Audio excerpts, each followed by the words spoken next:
Cały dom został wybudowany bez żadnego projektu, ani jednej zgody, uzgodnień, zezwoleń, nic.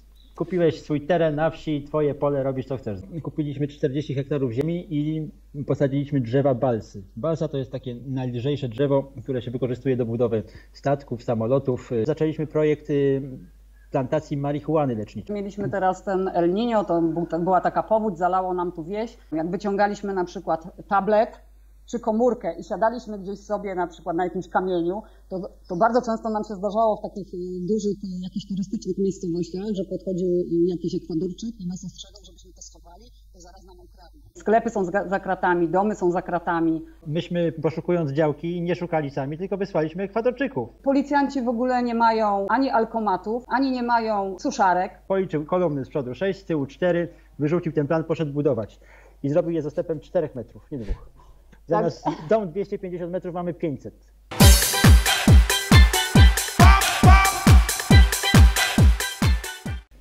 Witam Was bardzo serdecznie na kanale Polacy w Ameryce Łacińskiej. Bardzo się cieszę, Kasiu i Michale, że zgodziliście się na rozmowę.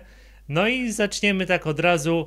Co Was przywiało do Ekwadoru? To jest drugi koniec świata. Wyjechaliście z Polski, mieszkacie już chyba 6 lat w Ekwadorze. Wiesz, pierwsza myśl powstała bardzo dawno temu, bo to było 10 albo 11 lat temu, kiedy pomyśleliśmy, że czas coś zmienić, ponieważ przestało nam się troszkę podobać to, co się zaczęło dzieć w Polsce, w Europie.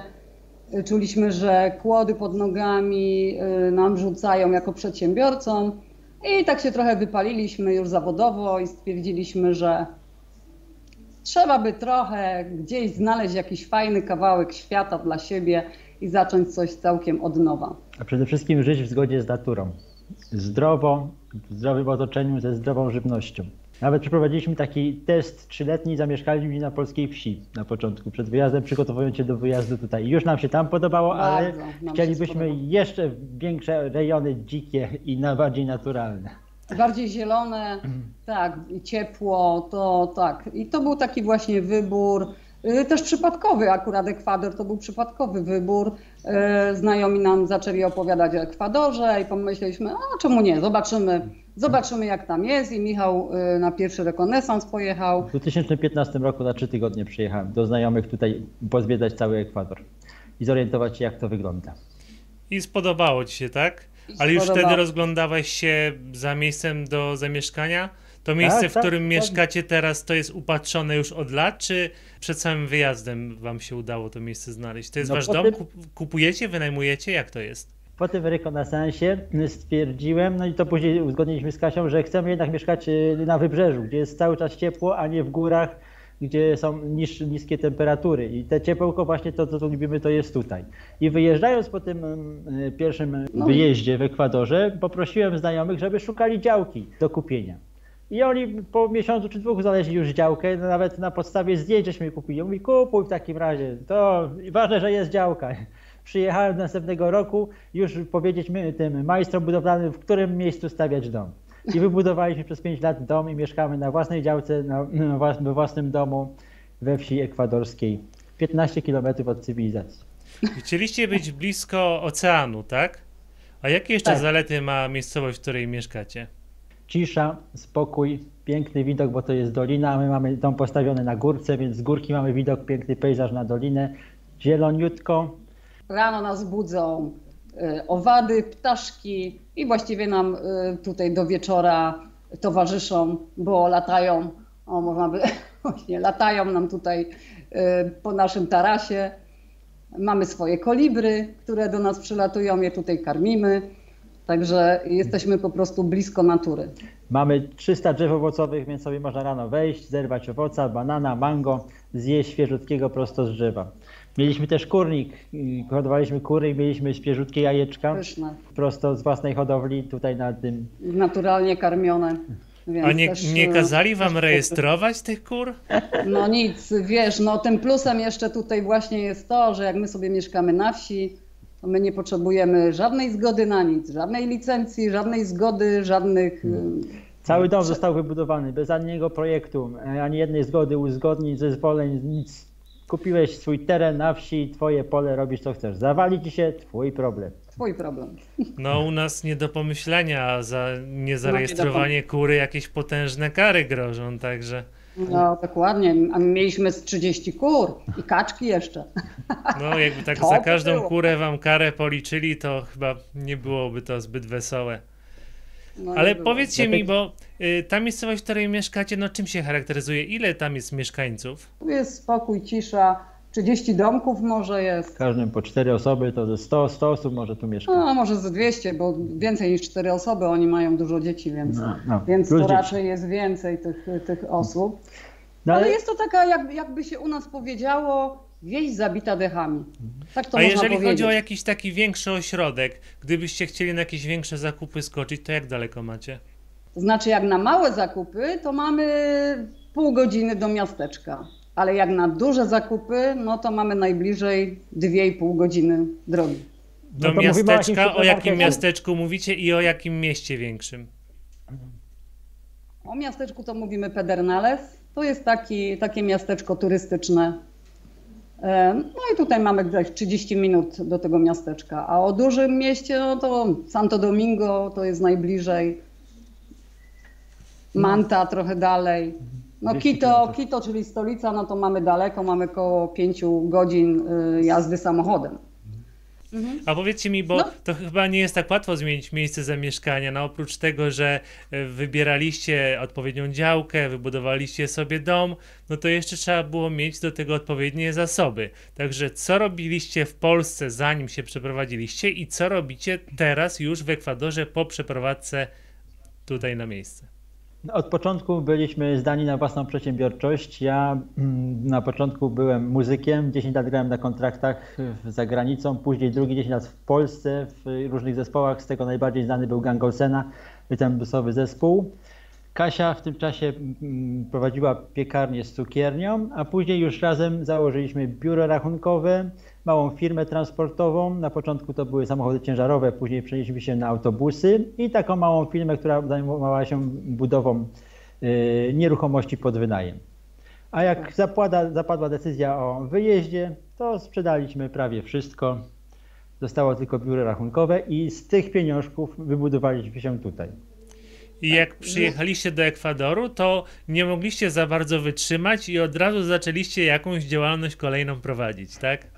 No to znaczy tak, taki był plan, tak? Taki był plan, że tak naprawdę to biuro rachunkowe będą prowadziły dorosłe dzieci, a my tutaj po prostu zaczniemy całkowite nowe życie i będziemy robić zupełnie coś innego. I tak właśnie się stało. I No taki i był, co to że takiego było? No na Coś początek- zupełnie innego niż w Polsce kiedykolwiek. Na początek, jak byliśmy na pierwszym wyjeździe, zauważyliśmy, że nie ma dobrych wędlin tu w Ekwadorze, dobrych kiełbas, takich jak tradycyjne polskie kiełbasy i wyroby wędliniarskie, więc pomyśleliśmy, że fajnie byłoby to robić tutaj, nie? I tak się zorientowaliśmy, bo pojechaliśmy nawet na targ zwierzęcy, żeby zobaczyć, ile żywe świnki kosztują. I pytamy się pana, taka 80 kg mniej więcej, ile ta świnka kosztuje? Ja mówi 17. Mówię, o, a ta druga trochę większa 19. Mówi, no to piękne ceny, bo przecież w sklepie kosztuje 2,20 za pół kilograma. To jak tylko kości wyciąć, to mamy pełną mięsa na sprzedaż. Mówi, piękny interes. Zaczęliśmy się do tego przygotowywać i po 2 latach doszło do nas, że oni na tym targu w skrócie mówili, bo mi się nie chciało powiedzieć 170 i 190. Ale i tak okazało się, rozpoczęliśmy ten biznes. że był piękny biznes i ładnie to szło aż do czasu pandemii tak zwanej, bo później był przestój i po tej pandemii, ponieważ wiele firm poupadało, ludzie przestali mieć pieniądze, to nawet restauracje ekskluzywne, które sprzedawały wtedy jakieś steki, żeberka, to zaczęły sprzedawać skrzydełka z kurczaka i nic więcej. No także stwierdziliśmy, że ten biznes już się po prostu nie opłaca, nie będziemy z tym walczyć od nowa o klienta, bo to też była droga przez mękę, żeby im tłumaczyć, bo my robiliśmy takie wyroby polskie. Tak? Tak? Jeszcze zdrowe. Polskie, zdrowe, bez chemii, 100%, bez konserwantów. więc też ich trzeba było przekonywać do tego. Oni tutaj na przykład nie znali takich szynek, zwłaszcza szynek takich baleronów, I trzeba było to, naprawdę walczyliśmy o tego klienta, no a ta pandemia nam wszystko zniszczyła. To jak się wejdzie do sklepu mięsnego, to tam jest tak zwana rąbanka. Jak biorą świnkę, ciupią ją, tak, i wieszają na haku. Tam nie ma żadnego podziału na schab, żeberka czy szynkę. Tak jak się ucięło, tak wisi na haku.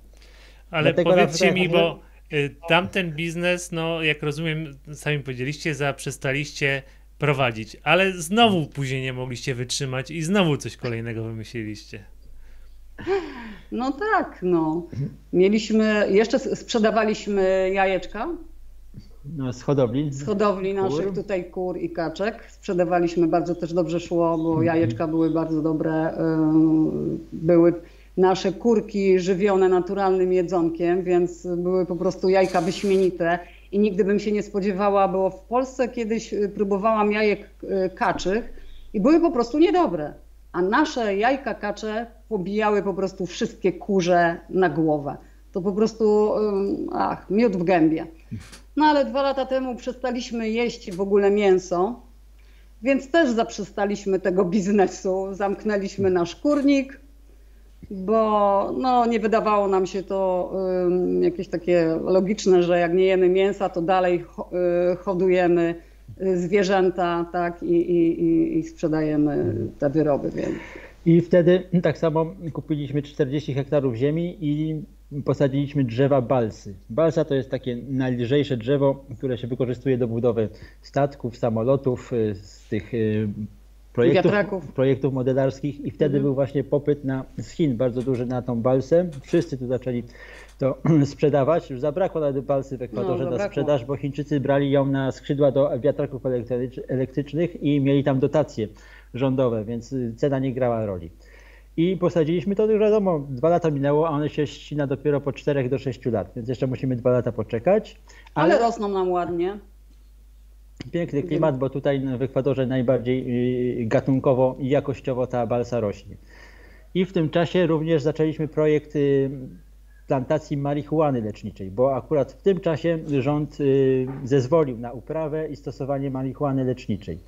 No to pomyśleliśmy, że fajny biznes, będziemy zaczynać, wszyscy tutaj będą zaczynać, więc konkurencji nie będzie dłużej. Udało mi się podpisać po roku umowę z odbiorcą biomasy z tej marihuany ze Stanów Zjednoczonych, który nam oferuje w zamian inżyniera, który nam wspomaga przy tej produkcji. Tyle, że się okazało, że to jest bardzo skomplikowana produkcja. Myśmy myśleli, że kupimy nasiona, wrzucimy na pole, przyjdziemy za 3 miesiące, zetniemy i będzie. A tu się okazuje, że musi mieć nawożenie, nawodnienie, naświetlenie, produkcję na takich specjalnych łóżkach. Także bardzo skomplikowany i bardzo drogi okazał się ten biznes. No. Ale już ruszamy. Jeszcze tydzień, 2 i będziemy mieć wszystko skompletowane, żeby ruszać. Cykl trwa 4 miesiące, po 4 miesiącach już jest pierwszy zbiór gotowy. Jeżeli chodzi o uprawę marihuany, no to panuje takie przeświadczenie, że w tych krajach tropikalnych to wystarczy wbić patyk w ziemię i samo rośnie, tak? No wszystko oprócz marihuany. Tak, wszystko tak rośnie, to jest prawda. Sami tego doświadczyliśmy, jak wbiliśmy suchy patyk i wyrosło. A marihuana jakoś nie chce, tak? To znaczy ona by pewnie rosła, ale po prostu nie wiem, czy warto ryzykować, żeby była po prostu za mała. No A jeżeli chodzi o miejsca dystrybucji, to gdzie dystrybuujecie tą marihuanę? Mamy umowę podpisaną z firmą amerykańsko-kanadyjską, która odbiera od nas wszystko, co wyprodukujemy. Jeżeli oczywiście wyprodukujemy dobrej jakości, czyli z dobrą zawartością CBD, czyli tego czynnika leczącego. Tak się składa, że mieszkacie bardzo blisko oceanu i całkiem niedaleko od was jest Galapagos. Byliśmy w zeszłym roku, to było w zeszłym roku, tak? Gdzieś w maju albo kiedyś. No super, naprawdę bardzo nam się podobało. Jeszcze tam wrócimy, bo byliśmy zbyt krótko chyba, tam 5 dni albo 6 dni. No to nie byliśmy w stanie wszystkiego zobaczyć i wszystkiego doznać. Ale podobało nam się bardzo i wszystkich zapraszamy. Chociaż wiemy, że to jest dla Polaków, to jest bardzo droga wycieczka. Dla nas nie była aż taka droga, bo po pierwsze blisko i te połączenia do Galapagos są dosyć tanie z Quito. Też nie płacimy tego wstępu, no bo jesteśmy jakby traktowani jako Ekwadorczyk i my tam płacimy chyba $7 za wjazd, a już obcokrajowiec musi zapłacić $100, więc to też jest taka różnica i za różne bilety tam wstępów i tak dalej też płacimy jak Ekwadorczycy, tak? Bo posiadamy tutaj, mamy wizę stałą, mamy cedulę, czyli ten dowód osobisty i tak jesteśmy traktowani. I na Galapagos dostaliście się drogą morską czy powietrzną? Powietrzną. Jak najszybciej. Ponieważ na krótko lecieliśmy, no to jak najszybciej, no to drogą powietrzną. 2 godziny lotu, a statkiem 3 dni. No. Czyli różnica jest dosyć spora. Można sobie taką podróż potraktować statkiem wtedy jako rejs, więc... No tak, dokładnie. Jak ktoś ma więcej czasu, no to warto zobaczyć, przylecieć i zobaczyć, nawet taki właśnie rejs odbyć. Jak ktoś ma kilka miesięcy czasu i zobaczyć te wszystkie zwierzęta na własne oczy, dotknąć je prawie, to było dla nas niesamowite przeżycie, jak właśnie te zwierzęta były tak blisko nas, tak? Jak mogliśmy zobaczyć te olbrzymie żółwie, czy te foki, które na targu po prostu właściwie się ocierały o nas i mnóstwo właśnie tak blisko tej natury. Czyli Galapagos polecacie, jest to atrakcja znana na całym świecie, ale nie jest przereklamowana z tego, co mówicie. Powiem szczerze, że można tam bardzo miło spędzić czas. To nie chodzi tylko nawet choćby tylko polecieć i jeszcze nie korzystać z tych takich wycieczek, które są drogie, tak? No bo taka wycieczka na przykład gdzieś tam na nurkowanie, no to jest też koszt pewno $100, z tego co pamiętam, jakby kupić tam u nich w tych biurach podróży. Ale gdyby tylko nawet przylecieć i żeby pooglądać te wszystkie zwierzęta i pójść do takich atrakcji, które są za darmo po prostu, do takich parków, do takich wąwozów, tak? Zobaczyć po prostu te plaże są piękne. No więc jest trochę atrakcji, które można zobaczyć za darmo, to też warto. Jeszcze zwrócę się do Michała. Michał, bo zanim zamieszkaliście w Ekwadorze, to 5 lat przed tym zamieszkaniem robiłeś rekonesans, przygotowywaliście się i tak dalej. Jakie były twoje pierwsze wrażenia, kiedy przyleciałeś do Ekwadoru? Jakie były twoje pierwsze wrażenia? I jakie były te wrażenia, kiedy już zdecydowaliście się zamieszkać, kiedy już zderzyliście się z tą codziennością? W 2015 przyjechałem na 3 tygodnie tutaj do znajomych, żeby to pooglądać. Pierwsze wrażenie to jest taka niepewność, bo oczywiście jak ktoś pierwszy raz jest na takim innym kontynencie, gdzie się jeszcze naczyta tam informacji w internecie, że jak niebezpiecznie, oj, wam to, że trzeba walizki w autobusie łańcuchem przykuwać na kłódki, bo ci ukradną, się okazało totalną nieprawdą, bo tutaj w autobusie jest kierowca i konduktor, a konduktor jest tak idealny, że on dokładnie wie, czyja walizka, czyja torebka jest, do kogo należy, że nie ma szans, żeby cokolwiek zginęło. Więc oni są tutaj bardzo pod tym względem dokładni i okazało się, że jest bardzo przyjemnie, jest bezpiecznie. Tutaj ludzie jak widzą białego, to oni tu widzą dolary w oczach, bo zarobię, jak mu pomogę, to zarobię, będą pieniądze, będzie inwestycja, nie ma wrogości. Tutaj są sami chrześcijanie dookoła, więc ludzie są super, bardzo pomocni i we wszystkim bardzo uczynni. Jak cokolwiek się dzieje, na przykład jak mieliśmy teraz ten El Niño, to była taka powódź, zalało nam tu wieś, to naprawdę bez słowa zaczęli wszyscy pomagać sobie. To nie było, że ktoś kogoś wołał i prosił, po prostu wszyscy ze wsi przybiegli i jednemu, drugiemu zaczęli pomagać, wyciągać te rzeczy, jeżeli mu zalało i tak dalej. Także to naprawdę są bardzo, bardzo mili, uczynni, sympatyczni ludzie. Jak ja przyjechałem, przekazałem to Kasi i na następnym roku Kasia przyjechała i miała swoje pierwsze wrażenie. No nie, moje pierwsze wrażenia nie były za ciekawe, ponieważ nie podobał mi się ten gwar, ten hałas i ten brud taki wszechobecny, jak to jest w krajach takich rozwijających się lub biednych. I w pierwszej chwili sobie pomyślałam, że nie wiem, chyba mi się tu jednak nie podoba, ale po paru godzinach, a już w ogóle po paru dniach byłam zachwycona właśnie tą swobodą, tym spokojem, tą zielenią, oceanem, tymi wszystkimi pięknymi miejscami, które wtedy odwiedziliśmy i po prostu byłam zachwycona i sobie pomyślałam, nie, jednak chcę tutaj mieszkać. Zaczęliście troszeczkę ten temat bezpieczeństwa. Muszę do tego troszkę nawiązać, bo kilka miesięcy temu o Ekwadorze usłyszał cały świat. Bo raz, Tak. że była ta sytuacja z napadem na ekwadorską telewizję, a dwa, stan wyjątkowy ogłoszony ze względu na walkę rządu z gangami. No, Czy wy w dokładnie. jakiś sposób doświadczyliście tych trudnych wydarzeń, które miały miejsce w Ekwadorze? No i właśnie tu jest zaleta tej wsi ekwadorskiej, że tu nic nie dociera. Nawet przestępczość. To znaczy przez te wszystkie 5 lat, jak tu mieszkamy, czy 6 już nawet, bo ten czas tak szybko leci, to nigdy nie spotkaliśmy się w ogóle z taką sytuacją, żeby ktoś, nie wiem, wyrwał nam torebkę, żeby cokolwiek na naszych oczach takiego się działo.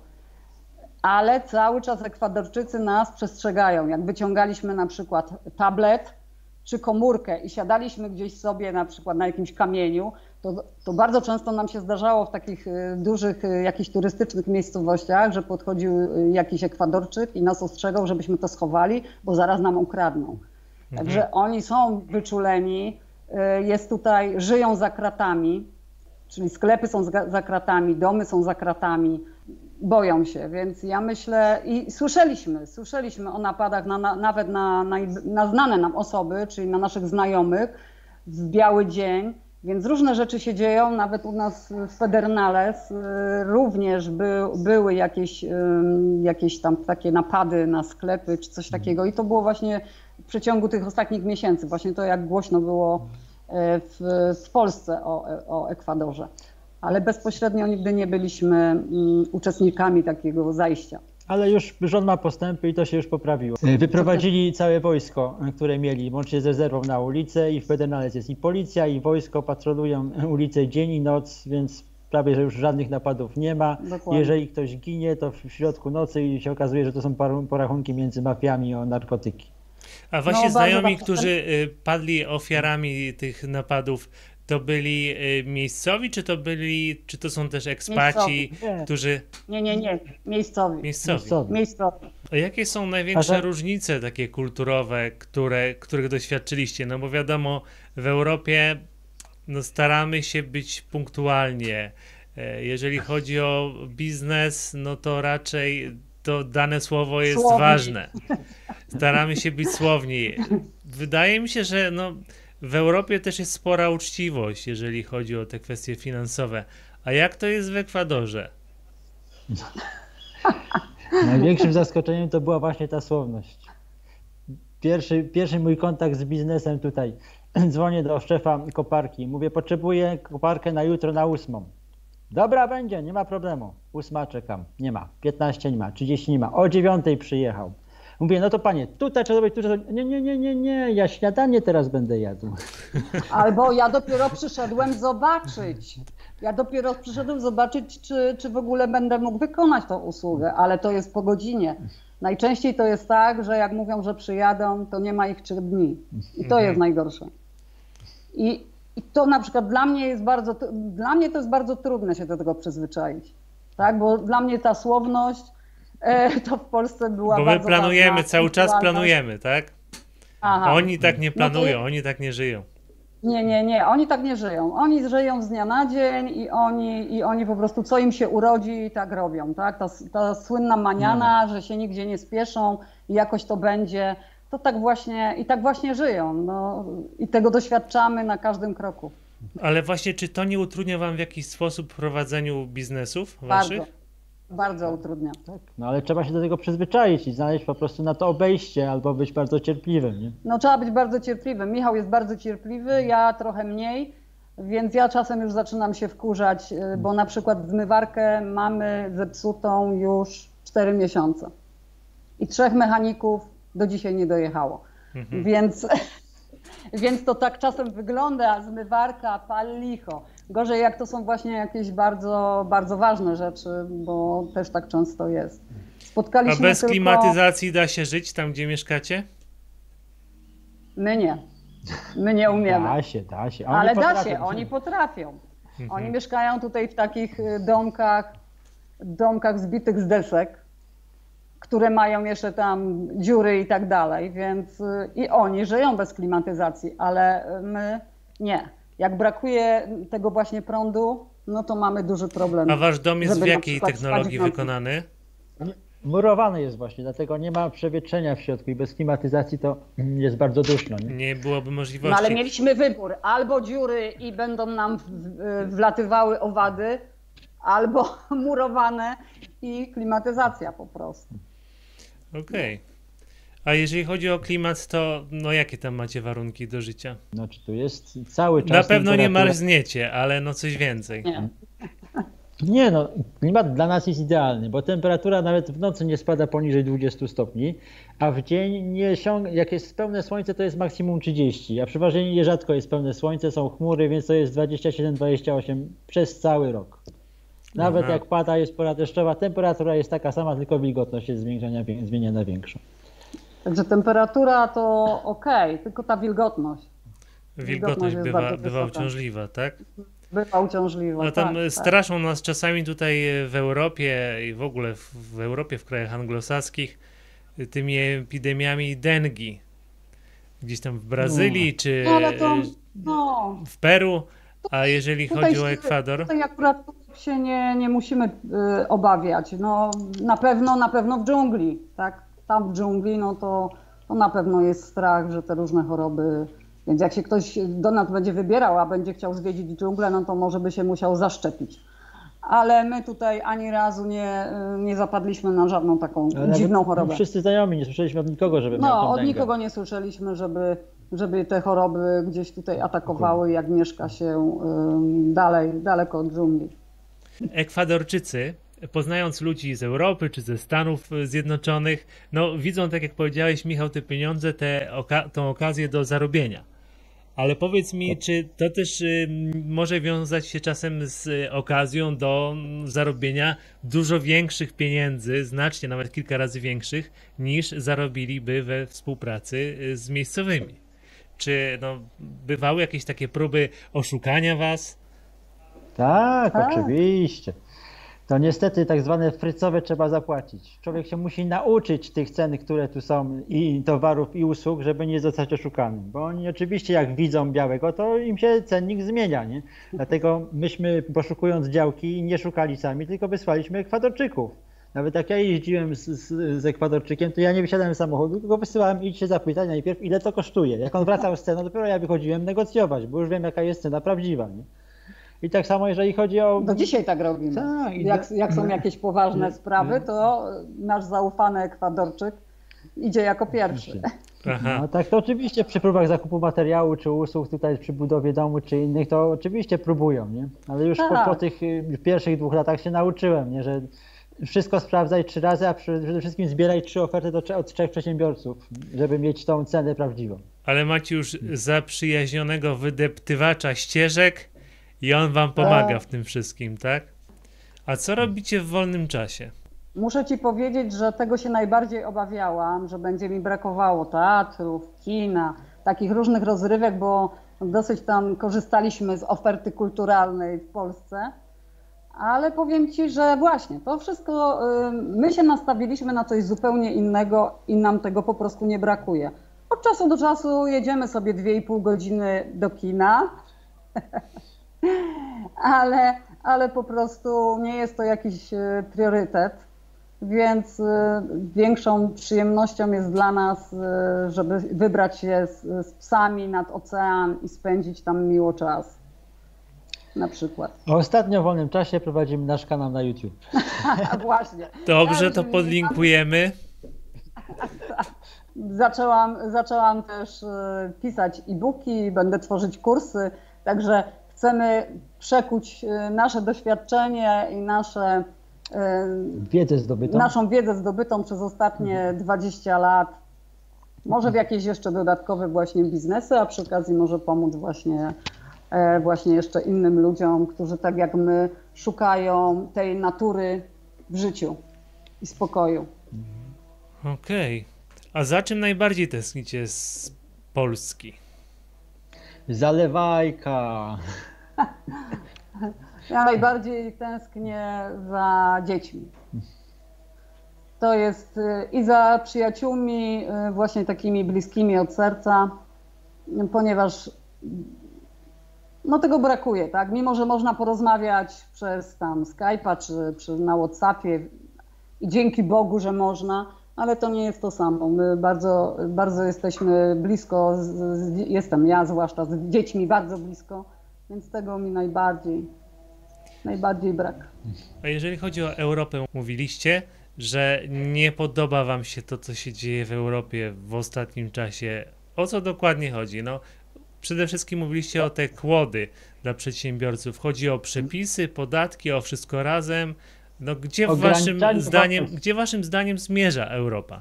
No generalnie do zbudowania takiego kołchozu, gdzie masz iść do pracy, pracować, a zarobione pieniążki wydać tylko w tych marketach, w których oni są właścicielami i płacić podatki. I nic więcej. Dokładnie.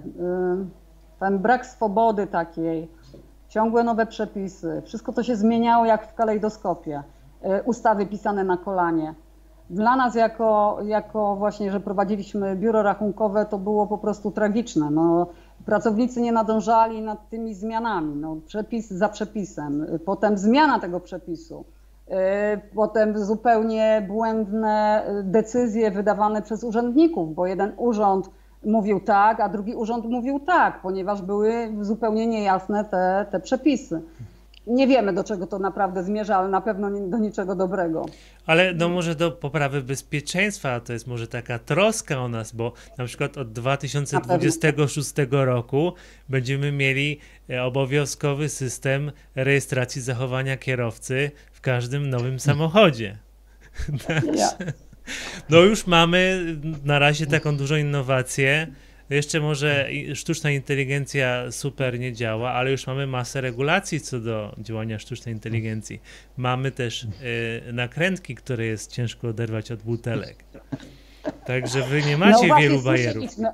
Słyszeliśmy właśnie ostatnio o tym, chociaż staramy się tak nie śledzić tego, co dzieje się w Europie i w Polsce, żeby sobie nie zaprzątać w tym głowy i nie denerwować się. Dieta mentalna. Dieta mentalna przede wszystkim. A u nas tutaj, no to właśnie, no to też była ucieczka od tego, bo chociaż oczywiście nie podoba nam się to, co tutaj jest, że do każdego jednego produktu dostajemy dodatkową reklamówkę, ale chodzi o to, że tutaj tej kontroli nad tym wszystkim i po prostu nie ma, tak? Tu czujemy tą wolność, że tak naprawdę żyjesz w takim poczuciu, że od ciebie coś zależy, a nie, że ze wszystkich stron tylko są te przepisy, zasady, zakazy, nakazy i ty po prostu już sam nie wiesz, czy ty jesteś jakimś trybikiem, czy to jest jakiś Matrix, czy nie wiem co. No, to nam się w ogóle nie podobało i wiedzieliśmy, że to będzie właśnie szło coraz bardziej w tym kierunku. Tak? Teraz zacznie się to, że nie wolno płacić gotówką. Tak? No, co jeszcze? Co jeszcze? Kamery nam założą w domu? Na razie w samochodzie. No na razie w samochodzie, no dokładnie. A tu na przykład wypadków nie ma. Tutaj nie ma takich wypadków jak w Polsce. Mimo że w ogóle nie ma, dopiero teraz jakieś radary się pojawiają na ulicach. Policjanci w ogóle nie mają ani alkomatów, ani nie mają suszarek. Nie mają. Jak jesteśmy zatrzymywani na ulicy, to oni sprawdzają tylko dokumenty, czy wszystko się zgadza. I grubość bieżnika. I grubość bieżnika.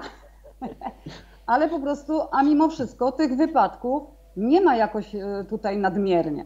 Więc to chyba nie o to chodzi. Mhm. No ale wiecie, no jeżeli chodzi o gotówkę, to nam się tłumaczy, że to jest walka z terroryzmem i tak dalej. No chcecie, żeby tu terroryści Europę zniszczyli? Nie chcemy. Ale dlatego nam się podoba w naszym rozwijającym się kraju, bo tutaj mimo, że z jednej strony jest on bardzo wysoko rozwinięty, jeżeli chodzi o jakieś tam urzędy, urząd skarbowy, banki i tak dalej, to z drugiej strony to mamy tutaj może wiek XX. Taki właśnie, że można sobie robić co się chce, sprzedawać na ulicy co się chce, bez specjalnych licencji, działalności gospodarczej. Tu na przykład nie ma żebraków. Nie ma. Takich typowych żebraków, o których my myślimy, że stoją z ręką wyciągniętą. Bo tutaj każdy człowiek, nie wiem, kupi parę gum parę cukierków i on przychodzi do ciebie i chce Sprzedać. ci to sprzedać.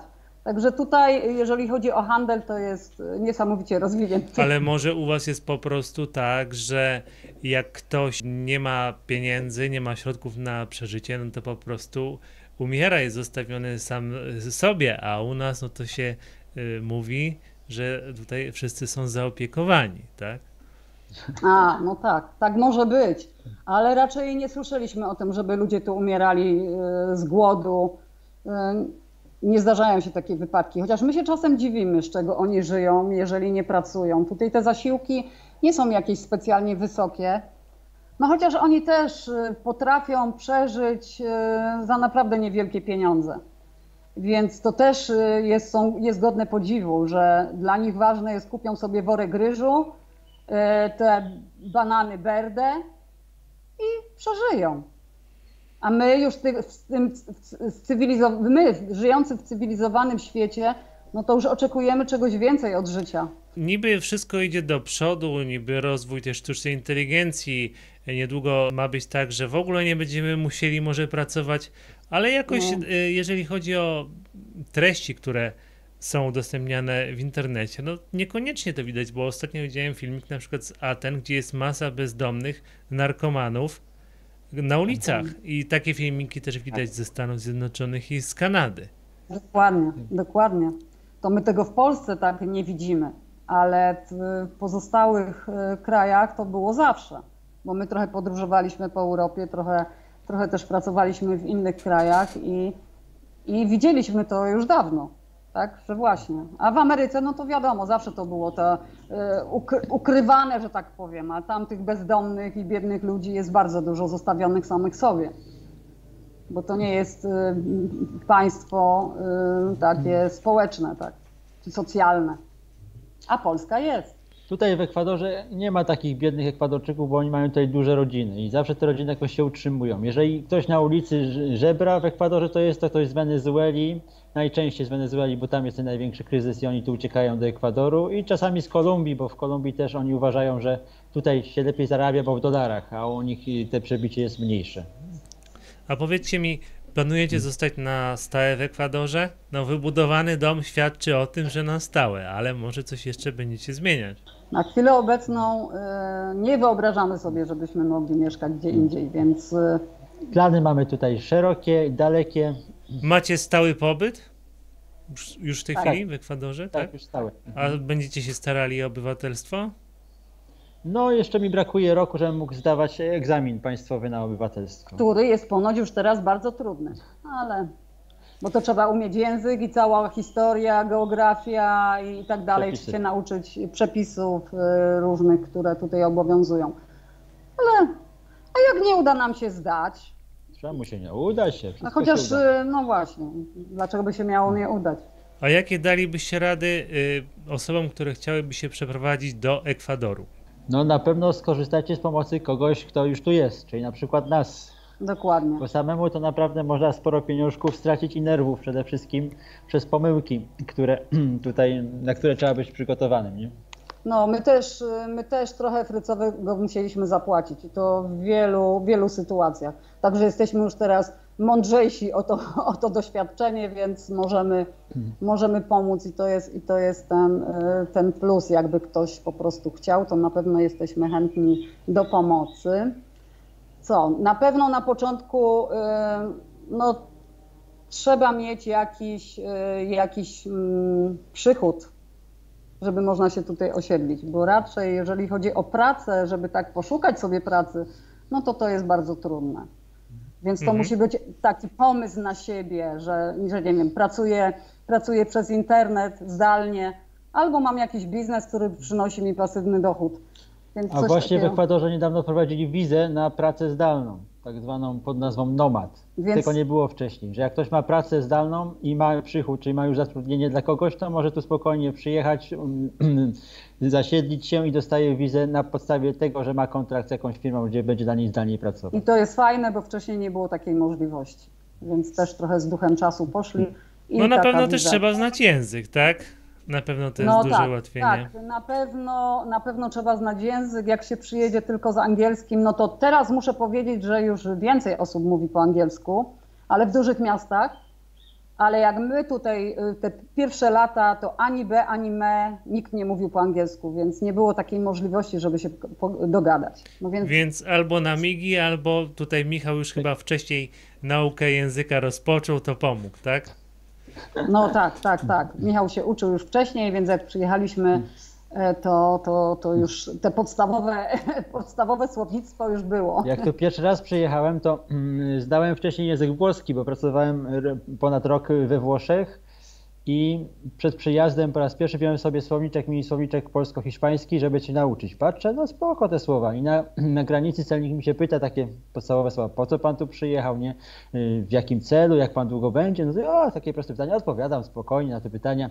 Na końcu on mi wręcza paszport i mówi, bardzo ładnie pan po włosku mówi. Ale to dobrego celnika trafiłeś, celnika poliglotę, tak? To miałeś też dużo szczęścia. Tak? No włoski i hiszpański są podobne, to dlatego tam jest dużo słówek tak bliskoznaczne, nie? Dlatego tutaj później wziąłem sobie korepetytorkę na rok w Polsce przed wyjazdem i dopiero po roku na stałe tu zamieszkałem. A jeszcze powiedzcie mi taką rzecz. Wy mówicie dorosłe dzieci, a ja nie wierzę, bo wy macie taką energię, tak się z wami fajnie rozmawia. Jak wy się utrzymujecie w tak dobrej formie? To dużo by mówić. Po pierwsze zdrowe odżywianie. Od 2 lat jesteśmy na diecie witariańskiej, czyli jemy tylko surowe owoce i warzywa. Po drugie ćwiczymy. Codziennie ćwiczymy jogę. 3-4 razy w tygodniu też trening siłowy. Mamy małą siłownię zbudowaną też u nas w domku, żeby daleko nie trzeba było jeździć. No, więc ruszamy się. Codziennie upajamy się naszą zielenią, więc to też ma bardzo duży wpływ. No i co? Dieta mentalna. Wierzymy w to, że jesteśmy kreatorami swojego życia i myślimy pozytywnie i przyciągamy pozytywne sytuacje czyli do naszego życia. Medytacje i afirmacje. Medytacje, afirmacje. A że mamy cały dom, czyli taras i całe pomieszczenie podłączone stalowymi prętami z ziemią, więc czerpiemy prosto z uziemiamy ziemi energią uziemiamy się, jeździmy nad ocean, więc chodzimy również boso cały czas tam nad oceanem. Co tu dużo mówić, no, po prostu żyjemy blisko natury. Żyjecie pełnią życia i nie śledzicie newsów. Tak. No i nie śledzimy newsów. Powiedzcie mi coś więcej o tym domu, w którym zamieszkaliście. Jak on jest duży, jak jest wyposażony, ile was kosztowała ta budowa? No to Michał, może zaczniesz od tej wspaniałej historii, jak zrobiliśmy sobie u architekta w Polsce taki poglądowy rozkład pomieszczeń. Tak. Jak byłem po raz pierwszy, to pytałem się majstra, jak się buduje domy takie murowane tutaj? A on mówi, no wylewka betonowa i stawiasz takie kolumny betonowe 25x25 zbrojone. I pomiędzy dopiero tymi kolumnami sobie bierz cieniutkie ścianki działkowe na cegłę. Nie ma problemu, kolumny co 2 metry, nie? No to przyjechałem do Polski, architektowi to wszystko przekazuję, mówi, zrób mi rozkład pomieszczeń. Zrobił to wszystko, żebym miał się dogadać z majstrem. Przyjeżdżam do Ekwadoru, daję majstrowi ten plan, a on sobie wziął już później, nie? Policzył kolumny z przodu 6, z tyłu 4, wyrzucił ten plan, poszedł budować. I zrobił je zastępem 4 metrów, nie 2. Zamiast dom 250 metrów mamy 500. Zbudowaliśmy ten dom tak, żebyśmy na parterze mieli takie pomieszczenia gospodarcze i tam mieliśmy prowadzić właśnie to przetwórstwo mięsa, a na górze właśnie ta mieszkalna przestrzeń. No i to miało być po 125 metrów, więc taki duży czy nieduży, zależy jak kto na to patrzy, tak? No bo bardzo dużą część zajmuje taras, bo stwierdziliśmy, że większość życia będziemy spędzać tutaj na tarasie, a nie w środku. Więc no i teraz mamy 500 metrów, czyli 250 i 250. Więc to pierwsza Ale nie taka ma fajna tego historia. złego, co by na dobre nie wyszło. No, na Nie pewno znajdziecie, jeżeli nie macie w tej chwili, jeżeli macie jakieś wolne pomieszczenia, no to na pewno gdzieś tam znajdziecie jakiś pomysł na zagospodarowanie tych pomieszczeń. Nie, no summa summarum wyszło, że akurat to jest idealnie. Tak, ja powiem szczerze, że jestem bardzo zadowolona i nie wyobrażam sobie, jakby tu miało być połowę tego mniej. Jest ta przestrzeń i właśnie jest czym oddychać, że jest tak tutaj dużo tego. A ile kosztuje taka budowa domu w Ekwadorze?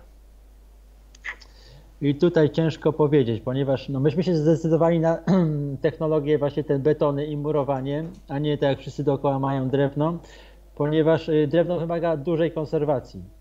To się bardzo w tej klimacie szybko niszczy i co chwilę właściwie no, co parę miesięcy trzeba to drewno konserwować i bardzo dobrze utrzymywać. Nie? Oni tutaj we wsi po prostu po kilku latach burzą dom, który zbudowali i stawiają nowy. Nie? No to dla nich w tej technologii to i tak jest tam tydzień roboty. Myśmy się zdecydowali na murowane i tutaj pojawiły się problemy, bo jak kupiliśmy tą działkę, to nie było ani prądu, ani wody. Oni łopatami rozrabiali cement na ziemi. Wodę w wiaderkach przynosili. Tak, wszystko ręcznie. Budowa domu była ręczna. Więc to wszystko trwało 4 lata. 4 lata zanim można było tutaj zamieszkać. Nie? Więc to był proces dosyć skomplikowany i po $100,000 już przestałem liczyć. To znaczy, no, ale taki duży dom, no ja myślę, że to tyle mogło być. Ale powiem szczerze, że wybudowanie takiego domku drewnianego na przykład, ale już ładnego, nie takiego jak oni tutaj sobie budują tam takie byle co sobie sklecą, to nie jest takie naprawdę drogie. No ostatnio wybudowanie budował i to wyszło 12 000? No, 12 000 z drewna. Z drewna. $12,000 za dom z drewna. Jakiej wielkości? On ma tam, nie wiem, ze 100 metrów? Około 100 metrów. 2 poziomy i ze 100 metrów. Tak. Jeżeli chodzi o Polskę, no to wiemy mniej więcej czego się spodziewać, a jeżeli chodzi o Ekwador, no w jaki sposób te różnice kulturowe was zaskoczyły? Oni na przykład, jeżeli nie mogą z jakiegoś powodu przyjść do pracy, to oni nie informują o tym. Nie, nikt nie przyjdzie, nie powie i czekamy na przykład na pracownika, a jego nie ma. Oni się nie poczuwają, żeby się w jakikolwiek sposób wytłumaczyć, a na drugi dzień po prostu przychodzą jakby nigdy nic. I wszelkie próby nasze zmiany tego no nic nie dają, tak. To wiele osób mówi, daje. że które przeprowadziły się z Europy do Ameryki Łacińskiej, mówi, że trzeba się z tym pogodzić, bo Dokładnie. nie ma możliwości po prostu tego zmienić. To jest zupełnie inne podejście i nie ma szans. Zupełnie. Można sobie włosy rwać z głowy, a nic się nie zmieni. Nic się nie zmieni. A jeszcze tak na koniec was zapytam, coś powiedzieliście o tym prawie przyciągania i tak dalej. Ja też ostatnio z taką literaturą się stykam, na przykład Sekret, taka książka Rondy Byrne, Potęga podświadomości. Bardziej prawo założenia, czyli nie prawo przyciągania, ale prawo założenia. To jest troszkę coś innego, ale coś w tym kierunku. A to o co chodzi w tym? Bo ja się akurat o tym nie słyszałem. To jest coś podobnego, ale że po prostu to, co wewnątrz, to na zewnątrz, czyli to, co myślisz, to w ten sposób kształtuje się twoje życie, tak? Czyli przyciągasz, jakby tu zakładasz ty sobie, to nie jest prawo przyciągania, tylko założenia, czyli jeżeli ja sobie zakładam, że tak będzie, to wprowadzam się w taki stan, jakbym to już miała, tak? Czuję, jakby to Czyli już było. czuję, jakby to już było. Jeżeli nie wiem, no chcę, no nie wiem, takie proste coś. Nie ale wiem, to w Sekrecie też tak jest wyjaśniane, więc... Tak, to też jest, tak, ale sekret jest bardziej oparty chyba właśnie na tym prawie przyciągania. No to jest coś bardzo podobnego, ale troszkę innego. Ale to nie ma akurat znaczenia. Chodzi o to, że uwierzyliśmy, że to nie sytuacje zewnętrzne, ani czynniki zewnętrzne wpływają na nasze życie, ani zewnętrzni ludzie jacyś, tylko my sami kształtujemy swoje życie. Czyli to, co my myślimy i o sobie, i o danych sytuacjach, które dzieją się w naszym życiu, to one takie są. A kiedyś żyliśmy w ten sposób, że cokolwiek się działo, to mówiliśmy, no tak, no bo Kowalski tak zrobił, a on mi tak zrobił, ja jestem przez to nieszczęśliwy czy nieszczęśliwa, albo to nie jest moja wina, tylko czyjaś wina, tak? I żyjemy jakby szukając winnych na zewnątrz, poza sobą. A to my kreujemy. A to chodzi o to, żeby żyć tu i teraz, w ogóle już nie rozpamiętywać tego, co było, bo to się już wydarzyło i już jest nieważne, bo już tego nie możemy zmienić, a możemy kształtować swoje życie tak, jak chcemy. No to tak właśnie dokładnie tak 1 do 1 jest w sekrecie to wyjaśniane. Wiem, że ten sekret też miał kilka wydań, nie? Ja mam jedno Tak. ze starszych akurat. Ja to mam dużo właśnie... przypadków tego, że to zadziałało w moim życiu. Ja Oj, miałem bardzo dużo. 20 lat, to widziałem, też z kontraktu wróciłem, 20 kilka lat i widziałem pierwszy taki reality show amerykański, gdzie pokazywali, jak rodzina w Ameryce sprzedaje wszystko i wyprowadza się gdzieś na inny koniec świata i zakłada firmę, ale całe życie od początku. I sobie pomyślałem wtedy, kurde, by to było fajnie, żeby tak, Żeby to tak kiedyś, mieć. kiedyś taką przygodę przeżyć, nie? Pomyślałem, zapomniałem i przyszło. I takie rzeczy nam się zdarzały przez całe ostatnie 20 lat, jak jesteśmy razem, non stop. Cokolwiek nie pomyśleliśmy, to i tak w to mocno wchodziliśmy, to otrzymywaliśmy, nie? Tak. Pojechaliśmy samolotem na wycieczkę do znajomych do Londynu i tak mi się pomyślało, kurde, fajnie, ja bym miał taką robotę, żebym sobie samolotem często latał, to taka fajna robota. I się okazało, że kilka miesięcy później założyliśmy firmę w Londynie i musieliśmy co kilka miesięcy latać tam i z powrotem tym samolotem. Tak, I pewnie momentami już miałeś dość, tak? Tak. Ale co się wylatałeś, to było twoje. Dobrze, że Londyn blisko, nie? Więc to nie jest tak daleko, ale tak samo było z tym mieszkaniem na wsi w Polsce. To też tak było, jeździliśmy tam, to taka była chałupka stuletnia od rodziców Michała, taka zaniedbana i tak dalej i jak jeździliśmy to ja mówiłam, kurczę, jak fajnie by było tutaj to odnowić wszystko i tutaj zamieszkać, tu jest tak fajnie. No i tak zrobiliśmy i tak się Kilka stało. latach. I tak Niezamierzenie, Tak. stało się, że tak stało było. się, tak. No. I tak samo było teraz. Przecież jak wyjeżdżaliśmy, znaczy jak opowiadaliśmy o tym 10 lat temu, czy 11, czy 12 lat temu, że mamy taki zamiar i potem jak już mieliśmy tą opcję, że to jest na pewno Ekwador, to wszyscy stukali się w głowę. Wszyscy się po czole stukali, nie? Kasiu i Michale, jakie macie plany na najbliższą przyszłość i na tą przyszłość też dalszą w Ekwadorze? Co planujecie? No ruszamy za tydzień, 2 góra z uprawą marihuany i tutaj spodziewamy się to rozwinąć do kilkudziesięciu hektarów. Dalej kontynuujemy plantację balsy. Rozwijamy tutaj nasze plany dotyczące kanału naszego i mojej pracy właśnie dotyczącej pisania e-booków i organizowania kursów takich internetowych, więc w tym kierunku na pewno idziemy. Kursów Eksperymentujemy dalej. internetowych z... Dotyczącej naturalnego dbania o siebie, o zdrowie, o urodę, o życie, czyli naturalne rozwiązania na życie. I dalej kontynuujemy eksperymenty z warzywniakiem, bo tutaj w tym regionie, w tych temperaturach warzywa słabo rosną, ale my się nie poddajemy i eksperymentujemy, co może rosnąć. Zielonki nam rosną, ale żeby już coś innego, pomidory, ogórki, no to nie chcą nam rosnąć. Ale za to też rozwijamy nasz ogród tutaj, jeżeli chodzi o owoce. Mamy, nie wiem, chyba 600 drzew owocowych i ciągle tutaj dosadzamy, żebyśmy mieli różnorodność, tym bardziej, że teraz tak się odżywiamy. Dziękuję wam bardzo Tak. serdecznie za rozmowę. No, bardzo fajnie się rozmawiało. Myślę, że widzowie też bardzo pozytywnie ocenią ten wywiad i mam nadzieję, że za jakiś czas uda nam się znowu porozmawiać. Na pewno będziecie mieli Super. więcej doświadczeń, więcej ciekawych rzeczy do przekazania i no, do zobaczenia. Dobra. Dziękujemy Dziękuję. bardzo i również cieszymy się, że mogliśmy u Ciebie wystąpić.